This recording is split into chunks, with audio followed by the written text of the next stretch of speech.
so much. Thank you. Sorry for running a few minutes behind. Hey, Scott. Good to Don't see worry you. about it. Oh, hi, Aditya. How are you? Senator, welcome to South Park Commons. I don't know how much you already know about us, but we are a community of builders and entrepreneurs that are interested in taking months or sometimes years to figure out how we can best help the future.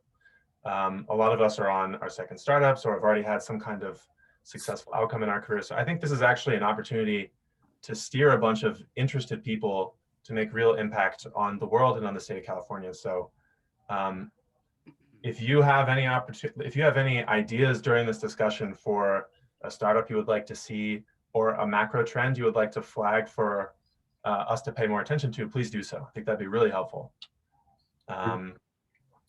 Great. Also, my role is simply to moderate. So, you and I will talk for maybe 10 minutes, but then we'll open it up to the group and lots of people will get a chance to ask you questions. Great. Cool.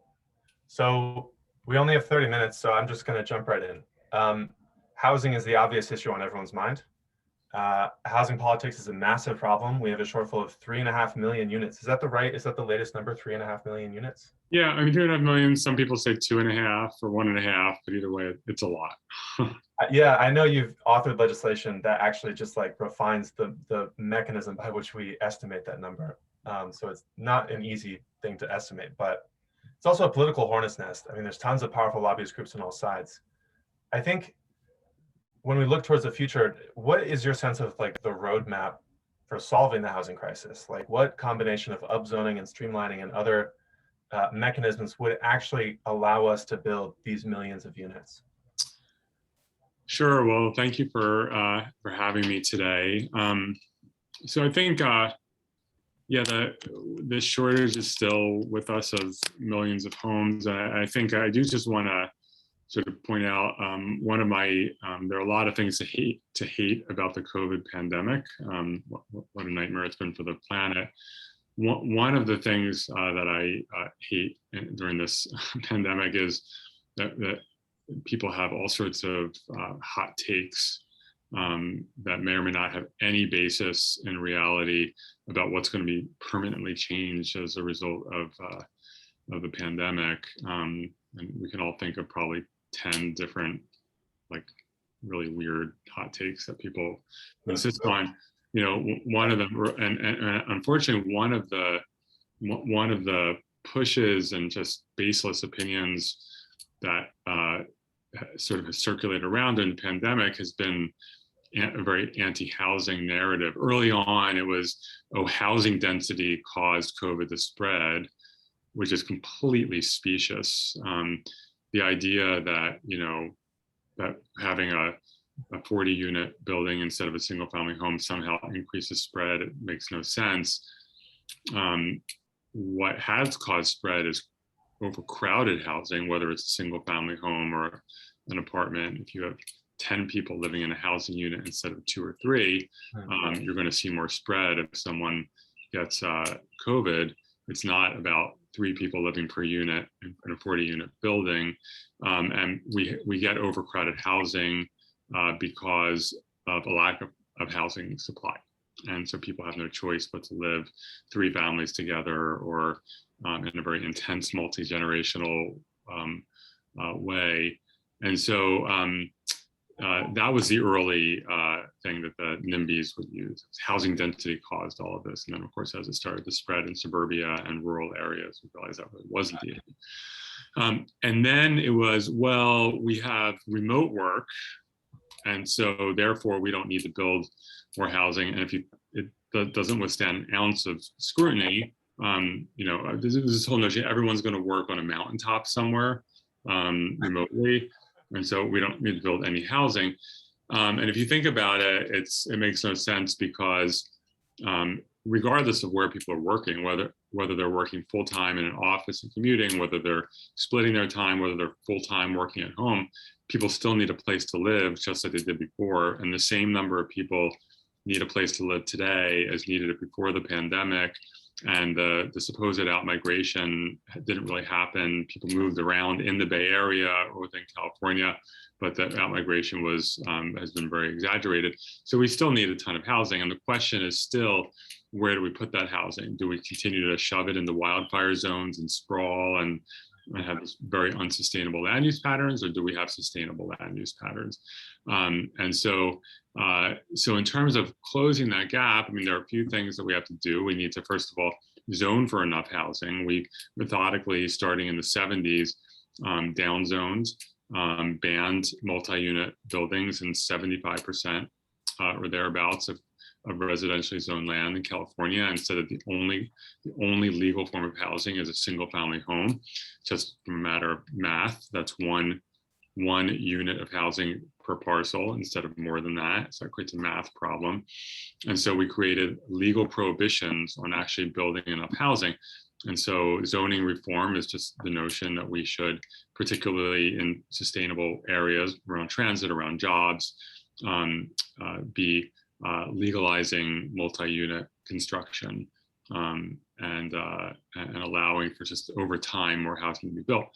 We also methodically made it take a long time to get any housing approved, even if it's within zoning, by having discretionary approval processes, by having unbelievably distorted approach to CEQA.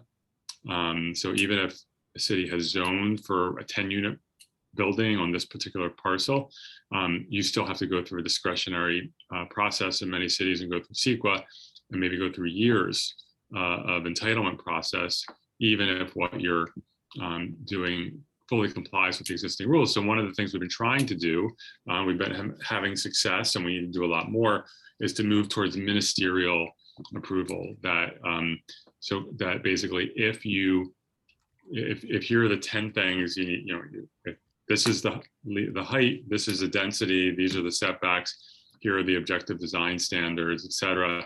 If you check all the boxes about these rules that you know about ahead of time, so it's not a moving target, you check the boxes, you get you just get your permit. No discretion, no appeals, no CEQA, you just get the permit. And so I, for example, passed a law, SB 35, which has been used a lot in San Francisco, actually, particularly with affordable housing, but market rate too. It, for the largest affordable housing builder in California, told us that their average entitlement permitting time has gone from 7 years on average to 4 years, because they can now, under SB 35, get their permits ministerially. So we need to continue to move in that direction. We need to deal with what we call impact fees or exactions, where cities go way too far in imposing fees and other exactions on development. Whether it's a very, very high park impact fee or a school impact fee, or a very, very high other impact fees, or sewer hookup, other fees that are extortionate, water hookup fees. We have to do a better job of constraining those, and cities rely on these fees a lot, these exactions, because we make it very hard for cities to raise revenue in California. So it's not a criticism of cities, but it's a bad dynamic, where in San Francisco, the estimate is that exactions are about $160,000 per door, per unit. Wow. In Oakland, they're $65,000. In Sacramento, they're about $30,000. So it's all over the map. And there are cities that it can really add to the cost of housing. So those are just a few significant things that if we could change, we could see more housing built faster. I like that breakdown of the problem in terms of, okay, we need to do some massive upzoning, but then we also need to make it easier to build in the places that we have already zoned and allowed. Now, and the zoning is really planting seeds for the future, right? Zoning doesn't get you housing immediately. It's just planting seeds for the coming years and decades, frankly. But the streamlining and the impact fees have a more immediate impact. Absolutely. No, I felt them myself. And for what it's worth, I actually live by choice in a 20-person co-living community with 19 other millennials, and it's a wonderful way to live. And we do this. This is only possible because we were able to find a fourplex on a single family home lot. So I'm really glad to see the spread of more fourplexes. I wonder, your upzoning legislation that you're probably best known for is SB 50, and its spiritual successor also failed, unfortunately, through what seems like administrative process. Like the Senate Appropriations Committee just like did not bring it in time to the floor or something like that. How much would that bill and other spiritual successors solve the upzoning half of the problem? How many units would that make possible? Well, no, SB 50, after it was delayed, did come to the Senate floor, and we came within one vote of passing it off the floor. And I think SB 50, even though SB 50 was a radical in a good way bill, it would have very, very hyper aggressive. It's the kind of bill a few years before would never have made it out of a single committee. We got it out of 3 committees with bipartisan support and came within a vote of passing off the Senate floor. So the near success of that bill, I think, really, that bill helped permanently shift housing politics in California, and it helped mobilize a movement. It also it opened the doors to a lot of other bills. So, for example, during the several years of drama around SB 50, it was major drama, good drama. A bunch of other bills passed that were under the radar, good bills that were impactful because, for the NIMBYs, they only had so much attention span. Just human nature, right? You can only focus on so many things at once. And so other bills, we sort of help usher them through. And then also, there are now a number of other smaller zoning reform bills, including several that are moving forward this year. And so we're, instead of doing it all in one fell swoop, you do it piece by piece. So I think that bill did have a lot of benefits, and it's still yielding fruit. In terms of how many units it would have produced, you can never say for sure. There were analyses showing, very large numbers, but again, zoning is really planting seeds for the future, and it's always a little speculative because if you're rezoning areas, there still has to be an available parcel and a plan and a developer with funding and so forth. But it would have had pretty dramatic benefits over time. Purva, would you like to ask your question? Yeah, sure. So I'm curious about your thoughts on Prop 13. Many people believe that it is partly responsible for the housing crisis because, the land that is supposed to be used for housing is dedicated to commercial centers so that cities can generate sales tax revenues. So do you think we should get rid of Prop 13, or is that even the root cause of the problem? And Prop 13 definitely is one of the factors that has caused our housing crisis, because as you noted, because it caps property taxes, cities have a significant financial incentive to favor commercial development, to get sales tax and hotel tax and parking tax and any business tax and so on and so forth. In addition, you don't have to provide, schools and other services, residential services that tend to be more expensive than what a business would require. And so, it's created real challenges, and there are definitely arguments, I think, for making some changes, like, why are second homes covered by Prop 13? Why do we have it uncapped, right? Why is a $10 million home get the same protection as a $300,000 home?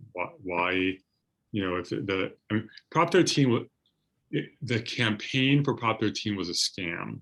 I need to be clear about that, because it was sold to the voters as keeping your grandparents on fixed incomes in their homes. That you have people, you know, on who are homeowners but are not wealthy and maybe are on fixed incomes, and spiraling property taxes can cause them to sell their homes. And the way to solve that is to have some sort of progressive approach to property taxes. That if you're, you know, we can cap property taxes for people who are on fixed incomes, who are not, you know, who are below a certain income. That's not rocket science. Instead, it was applied to all real estate. So you know, Walt Disney, Disneyland, right? I don't know what their property tax is. It's really low. That's outrageous. Disneyland is not paying low taxes. The Bank of America building, super low taxes. Which, if I were Mark Benioff, or you know, if I were whoever owns Salesforce Tower, I'd be pissed off because Salesforce Tower is paying a hell of a lot more than Transamerica Pyramid or Bank of America building. You know, you have, it's outrageous. So there are arguments that Prop 13 should be more focused on, you know, people who really struggle with spiraling property taxes. I'm not optimistic that's ever going to happen. We had an opportunity, what was it, last year, I guess. I get all my years confused now, with Prop 15 to phase, because the voters didn't, when they passed Prop 13, were not trying to give Disneyland and huge golf courses and Bank of America building a tax break. That was not people's intent. So that we tried to remove commercial property above $3 million from Prop 13. And the voters rejected. I mean, it was a close vote, but it lost. And if we're going to struggle to take large commercial property out of Prop 13, you can imagine how hard it's going to be politically to do anything that touches the residential side of Prop 13, because their argument, opposition campaign, is always going to be the same. They're going to lie and say that this is going to affect your home, or say they're coming for you next. This is the camel's nose under the tent. So yes, Prop 13 absolutely contributed to the housing crisis.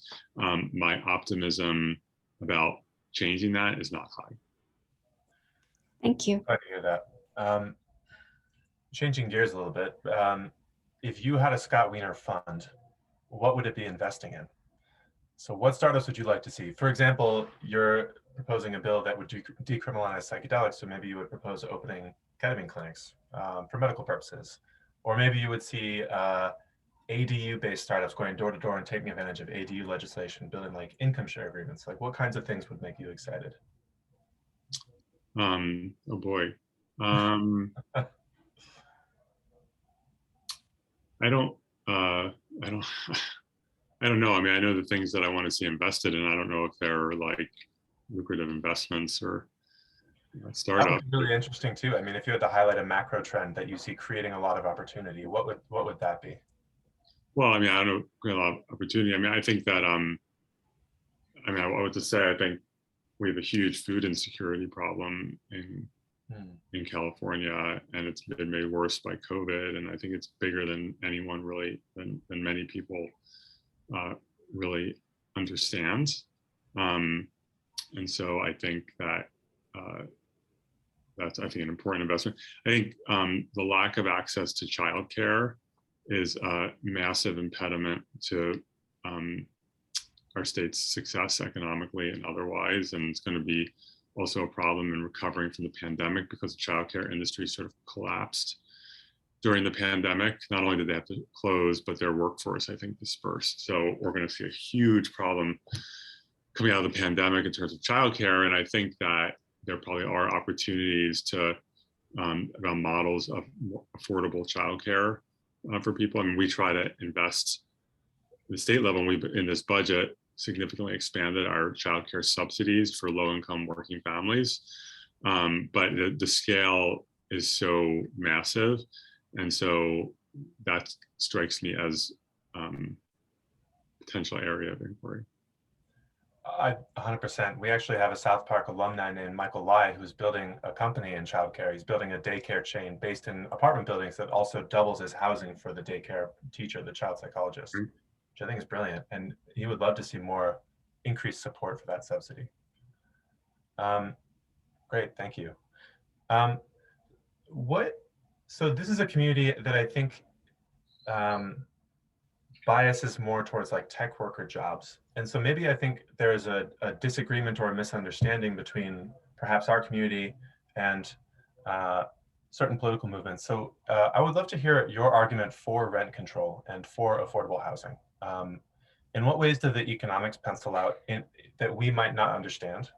And in what ways is it politically advantageous or disadvantageous to promote rent control policies? Yeah, and to be clear, any system of housing is going to have its pros and cons. There's no perfect system, but when we have a situation, whatever its cause in terms of the just explosive housing costs, which I think are largely driven by a massive induced shortage that's taken about 50 years to generate, and it's going to take. We're not going to get rid of overnight. It's going to take years, decades to claw our way out of it. You need housing stability for people, and having, we have in California, I think it's 40% renters. San Francisco is over 60% renters, and having a big chunk of our society that is going to have unstable housing because their rent can be doubled tomorrow, they can just be pushed out, is really unhealthy. It's unhealthy for people, it's unhealthy for communities. And so having stability for renters, I think, is incredibly important. And that's why, rent control, just cause requirements, or I support them. We can debate what the structure of that should be, what should the allowable rent increase be, what should, et cetera, and we have those debates. And San Francisco has I think it's 60% of CPI is the annual allowable rent increase. We created a state rent cap, which is 5% plus CPI, so it's like typically 6 to 8% normally. Might be higher this year if depending on what happens with inflation. That sort of at least an outer boundary, because we were seeing, for the non-rent controlled buildings, which is many parts of California, including newer construction in San Francisco, we were seeing some 20, 30% rent increases, which is, outrageous. I think many landlords have no interest in jacking up rents and pushing their renters out. And you have landlords that never raise their rent over like a 5-10 year period. But unfortunately, there are landlords who will take advantage. And I just think having people stable in their housing has a significant community benefit. What's interesting is we had national rent control in the 40s, coming out of coming out of World War II. California, I think, removed itself from that in the early 50s, I want to say. And that was also coincidentally a period of very abundant housing. 50s and 60s, we built enormous amounts of housing. And then the movement for rent control reinvigorated and started in the 1970s, or what happened in the 1970s, that's when we decided that it wasn't important to build housing, and we downzoned, we did all sorts of things to make it hard to build housing. And so rentals got more expensive. There was the modern movement for rent control, which started having success in the late 70s.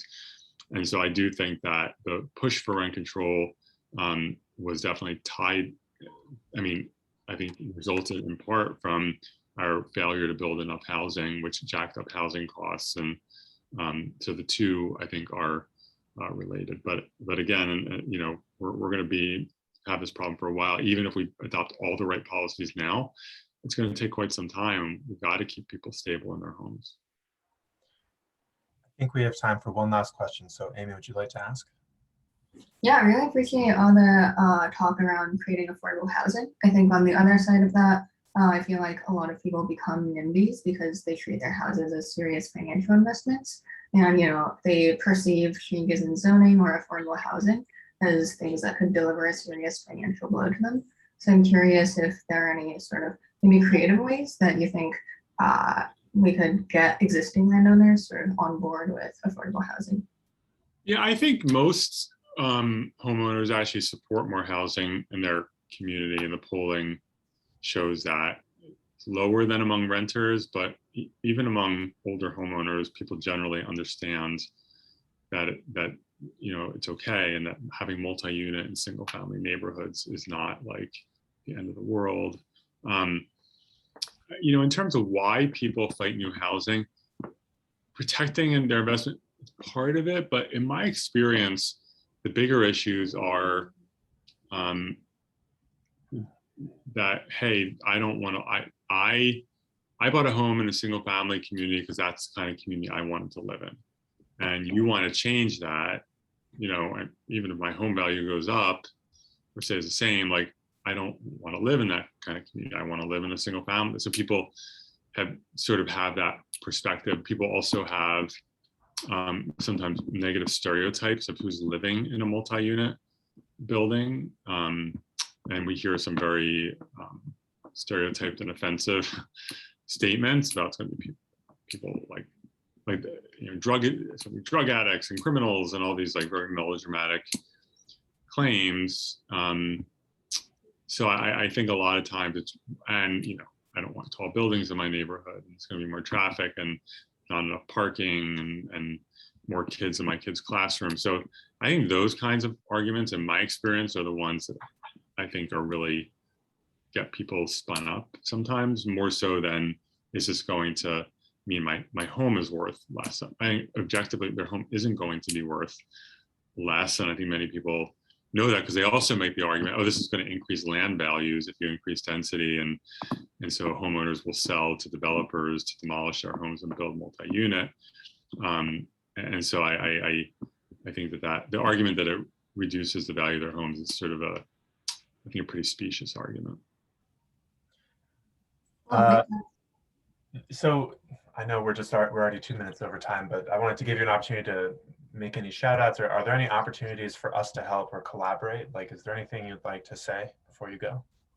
Yeah, I want to make a pitch for the YIMBY movement, which has been a game changer in creating more political space around pro-housing elected officials and policies. It's been absolutely essential.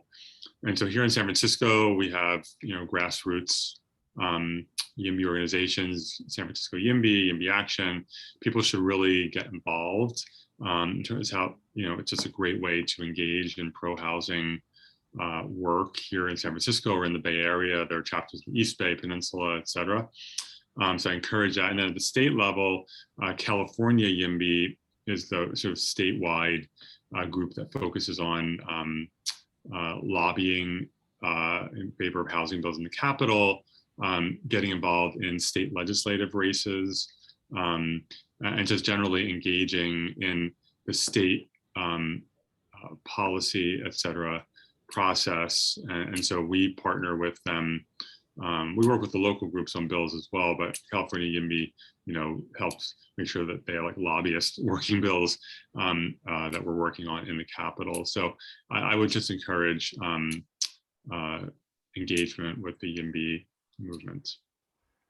It looks like one of our community leaders just created the YIMBY channel on our Slack, so we can coordinate this in the future. But thank you so much for coming, Senator. It's been an absolute pleasure to have you, and we really appreciate your time. Thank you for having me, and thanks for engaging. Of course, we hope to have you back someday. Okay, have a good one. Bye-bye. Goodbye, Senator. Bye.